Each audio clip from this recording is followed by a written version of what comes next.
الحمدللہ رب العالمین والصلاة والسلام علی سید الانبیاء والمرسلین۔ آج ہم رسول اللہ صلی اللہ علیہ وسلم کے پیارے صحابی حضرت سیدنا ذوالیدین کا تذکرہ کریں گے۔ آپ کا نام خرباق تھا اور آپ کے والد محترم کا نام ساریہ تھا، لیکن آپ ذوالیدین کے نام سے مشہور ہوئے، اور اس کی وجہ یہ ہے کہ نبی کریم صلی اللہ علیہ وسلم نے ایک مرتبہ ان کو یا ذوالیدین کہہ کر بلایا۔ ذوالیدین ہاتھوں والے، چونکہ ان کے ہاتھ مبارک کچھ لمبے تھے، تو اللہ کے محبوب علیہ السلام نے پھر اس اعتبار سے ان کو ذوالیدین کہہ کر بلایا، اے لمبے ہاتھوں والے۔ تو اس کے بعد پھر ہمیشہ کے لیے یہ اپنا نام ہی ذوالیدین بتایا کرتے تھے، اپنا نام خرباق کسی کو بھی نہیں بنایا کرتے تھے۔ ظاہری بات ہے کہ اللہ کے محبوب علیہ السلام کے ساتھ صحابہ اکرام کو محبت ہوا کرتی تھی۔ جیسے حضرت سیدنا ابو ہریرہ کا نام عبد الرحمن ہے، لیکن ابو ہریرہ مشہور ہو گیا، اے بلیوں والے، کیونکہ اللہ کے محبوب علیہ السلام نے ان کو یا ابا ہریرہ فرمایا تھا، اے بلیوں والے۔ تو اس کے بعد سیدنا ابو ہریرہ رضی اللہ تعالیٰ عنہ نے ہمیشہ کے لیے اپنا نام ہی ابو ہریرہ رکھ لیا، یعنی عبد الرحمن ان کا نام دیکھ کے کسی بندے کو پتہ بھی نہیں ہوگا، بہت کم علماء اکرام کو پتہ ہے، اس کے علاوہ عوام کو کوئی پتہ نہیں۔ اس کی وجہ یہ ہے کہ عبد الرحمن کتنا خوبصورت نام ہے، لیکن صحابہ اکرام جس چیز کو پسند فرماتے تھے وہ یہ تھا کہ حضور نے مجھے جس نام کے ساتھ پسند فرمایا ہے، یہ نہیں خیال کیا کہ میری نسبت بلیوں کی طرف ہو رہی، نہیں، بس حضور نے بلایا تو اب میں زندگی بھر کے لیے اپنا نام ابو ہریرہ ہی رکھوں گا۔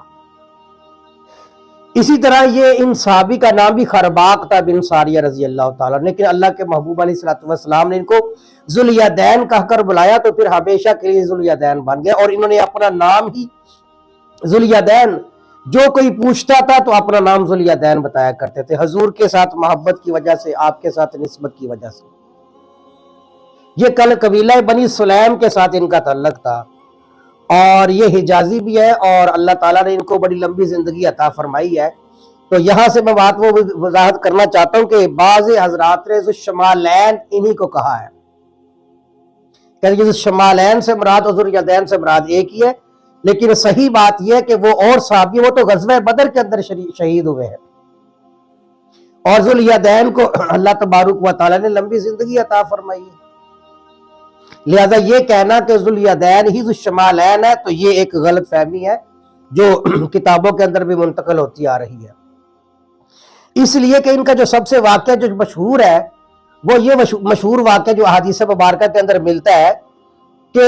آپ علیہ السلام نے ایک مرتبہ، بعض روایات میں آتا ہے کہ آپ نے ظہر کی نماز پڑھائی، اور بعض روایات میں آتا ہے کہ آپ نے عصر کی نماز پڑھائی، تو نماز 4 رکعت کی بجائے آپ علیہ السلام نے 2 رکعتیں پڑھا دی، اور 2 رکعتیں پڑھانے کے بعد آپ علیہ السلام اٹھ جاتے ہیں۔ اب صحابہ اکرام تو دیکھیے حضور کا ادب اور احترام کیا کرتے تھے، کوئی ایک بھی نہیں بولا کہ حضور آپ نے 4 رکعت کی بجائے 2 رکعت پڑھا دی ہیں۔ یہ حضور کے لیے صحابہ اکرام کا ادب تھا کہ آپ علیہ السلام کے سامنے صحابہ اکرام بہت کم بولا کرتے تھے، سوال بھی نہیں کیا کرتے تھے۔ اسی لیے راوی کہتے ہیں، صحابہ اکرام میں جو کوئی صحابی روایت کرتے ہیں کہ ہم یہ پسند کرتے تھے کہ حضور کی بارگاہ میں آ کر کوئی بندہ گاؤں کا آئے، بدوی آئے، اور وہ آ کر حضور کی بارگاہ میں سوال کرے تو حضور پھر ان کے سوالوں کا جواب دے، اور ہم اپنے کانوں کو لگا کر حضور کے جوابات کو سن لیں۔ صحابہ اکرام یہ پسند فرمایا کرتے تھے تاکہ سوال بھی نہ کرنا پڑے اور حضور سے فیض بھی ہمیں حاصل ہو جائے۔ حضور نماز پڑھا کر چل پڑتے ہیں تو اب سارے صحابہ اکرام بیٹھے ہوئے ہیں، حضرت ذوالیدین جن کا نام خرباق تھا، ذوالیدین اٹھتے ہیں اور حضور کے پیچھے چل پڑتے ہیں، اور جا کر عرض کرتے ہیں، یا رسول اللہ صلی اللہ علیہ وسلم اقصرت الصلاۃ ام نسیت یا رسول اللہ۔ دیکھیں صحابہ اکرام کا ادب اور احترام بھی کیسا، یہ نہیں کہا کہ حضور آپ نے نماز کم پڑھا دی ہے، یہ نہیں کہا،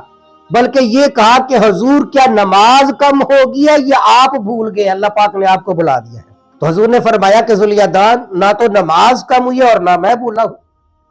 ذوالیدین کے پیچھے سیدنا صدیق اکبر بھی آ جاتے ہیں، سیدنا عمر بھی آ جاتے ہیں، تو آپ علیہ السلام نے فرمایا کہ ابو بکر، عمر، یہ ذوالیدین جو بات کر رہا ہے وہ ٹھیک ہے؟ تو سیدنا صدیق اکبر کہتے ہیں کہ جی یا رسول اللہ مجھے بھی کچھ ایسا لگ رہا ہے، اور صدق ذوالیدین جو بات کر رہا ہے وہ ٹھیک لگ رہی ہے۔ تو اللہ کے محبوب علیہ السلام پھر واپس آتے ہیں اور 2 رکعت نماز اور پڑھاتے ہیں۔ اور اس کے بعد پھر آپ سجدہ سہو بھی فرماتے ہیں۔ اور یہاں پر یہ بات بھی واضح کر دی جاؤں کہ یہ دیکھیں کہ 2 رکعت پڑھانے کے بعد آپ علیہ الصلوۃ والسلام نے درمیان میں کلام کیا اور پوچھ گچھ بھی کی، یہ صرف حضور کے لیے مختص ہے۔ اس کے علاوہ اگر کوئی بندہ ایسا ہو جس نے 2 رکعت کے بعد اگر درمیان میں کلام کر لے گا تو پھر اس کو سرے سے دوبارہ نماز پڑھنی پڑے گی۔ لیکن جہاں پر اللہ تبارک و تعالیٰ نے آپ علیہ الصلوۃ والسلام کو جو خصوصیات عطا فرمائی ہیں، ان خصوصیات میں ایک خصوصیت یہ بھی آپ علیہ الصلوۃ والسلام کی تھی۔ تو اس لیے یہ جو واقعہ ہے، یہ سیدنا ابو ہریرہ فرماتے ہیں کہ جب یہ واقعہ ہوتا ہے نا تو اس واقعے کے وقت میں وہاں پر موجود تھا۔ یہ سیدنا ابو ہریرہ فرماتے ہیں، اور سیدنا ابو ہریرہ 7 ہجری کے اندر مسلمان ہوتے ہیں۔ اور اگر یہ بات مان لی جائے تو ذوالشمالین اور ذوالیدین کا ایک ہی واقعہ اگر ایک ہی شخصیت مقرر کر دی جائے تو وہ تو پھر ذوالشمالین تو غزوہ بدر کے اندر شہید ہو گئے تھے، اور اس واقعے کے اندر سیدنا ابو ہریرہ بھی موجود تھے۔ معلوم ہوا کہ سیدنا ذوالشمالین اور سیدنا ذوالیدین صحابی رضی اللہ تعالیٰ عنہ یہ اور ہے، اس لیے کہ ان کے واقعے کے وقت سیدنا ابو ہریرہ موجود تھے، اور حضرت ابو ہریرہ رضی اللہ تعالیٰ عنہ 7 ہجری میں مسلمان ہوتے ہیں۔ تو معلوم ہوا کہ یہ 7 ہجری کے بعد کا واقعہ ہے، جبکہ ذوالشمالین جو ہے وہ تو غزوہ بدر کے اندر شہید ہو جاتے ہیں۔ ذوالشمالین حضور علیہ الصلوۃ والسلام کے بہت پیارے صحابی تھے، ان کے ہاتھ لمبے تھے تو اللہ کے نبی نے ان کو ذوالیدین کہا، تو ہمیشہ کے لیے یہ ذوالیدین ہی بن گئے۔ اب یہاں پر ایک چیز یہ بھی آ رہی ہوگی آپ کے ذہن میں کہ اتنے سارے صحابہ کرام تھے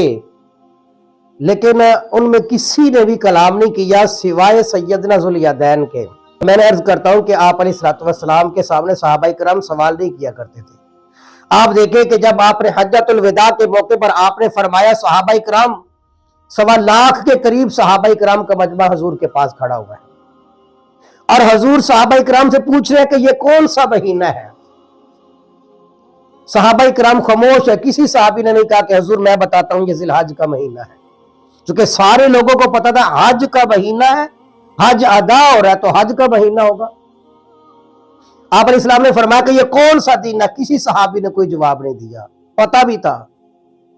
یہ کون سا مہینہ ہے، کون سا دن ہے،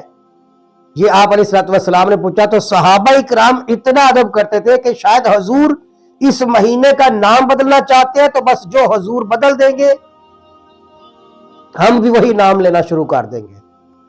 یہ صحابہ کرام کا ادب و احترام ہوا کرتا تھا، اسی لیے حضرت ذوالیدین کے علاوہ کوئی صحابی نہیں بولے، اور ذوالیدین نے ہمت کر کے حضور کی بارگاہ میں بات کی تو اللہ کے محبوب علیہ الصلوۃ والسلام نے پھر تحقیق کی، اور تحقیق کرنے کے بعد پھر آپ نے 2 رکعت نماز اور پڑھائی، اور میں نے کہا یہ کلام کرنے کے بعد دوبارہ 2 رکعت نماز پڑھا کر 4 رکعت کو مکمل کرنا، یہ صرف آپ علیہ الصلوۃ والسلام کی خصوصیات ہے۔ آج کے دور کے اندر اگر کوئی ایسا معاملہ ہو جاتا ہے کہ 2 رکعت پڑھانے کے بعد اگر درمیان میں کلام ہو جائے